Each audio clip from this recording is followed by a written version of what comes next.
মনের মতো যদি একজনকে পেয়ে যান না, তো দুনিয়াতে আপনার আর কিছুর প্রয়োজন নেই। ফাতেমা রাদিয়াল্লাহু তাআলা আনহা একদিন কোরআন মাজিদ তেলাওয়াত করতেছিল আলী রাদিয়াল্লাহু তাআলার পাশেই।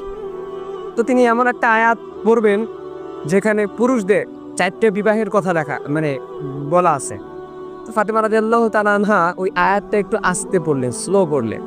আলী রাদিয়াল্লাহু তাআলা আনহু একটু শুনতে পাইলেন, মুস্কি আসতেছেন, বলতেছেন, ফাতেমা তুমি একাই আমার জন্য ওই 4 জনের সমান। তো ভালোবাসা এরকম হওয়া উচিত। মনের মানুষ আপনাকে এরকম মানুষ খুঁজে নিতে হবে যে মানুষটা আপনাকে আপনার হাত ধরে জান্নাত পর্যন্ত নিয়ে যাবে, জান্নাতেও যে মানুষটা আপনার সাথে থাকবে।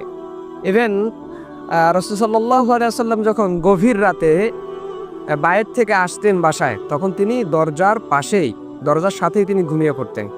কারণ যে আয়েশা সিদ্দিকা রাদিয়াল্লাহু তাআলা আনহাকে যে যদি তিনি ডাক দেন, তিনি ঘুমিয়ে আছেন, ঘুমের প্রবলেম হবে, এই জন্যে তিনি দরজার পাশেই ঘুমিয়ে পড়তেন। আবার আয়েশা সিদ্দিকা রাদিয়াল্লাহু তাআলা আনহা তিনি এটা ভাবতেছেন যে রাসূল সাল্লাল্লাহু আলাইহি ওয়াসাল্লাম এসে যদি আমাকে ডাকে, আমি যদি শুনতে না পাই, দরজা খুলতে না পারি, এজন্য তিনিও ওই দরজার পাশেই ঘুমিয়ে পড়তেন। তো ভালোবাসাটা এরকম হওয়া উচিত যে মনের মানুষ আপনাকে এমন খুঁজে নিতে হবে যে মনের মানুষ আপনাকে জান্নাত পর্যন্ত নিয়ে যাবে, দুনিয়াটাকেও আপনার জান্নাত বানিয়ে দেবে। এজন্য আমার শিক্ষক একটা কথা বলে, যদি মনের মানুষ কেউ সঠিকভাবে পায়, তার জন্য দুনিয়াটাও একটা জান্নাত, আখিরাতেও তো জান্নাত পাবেই।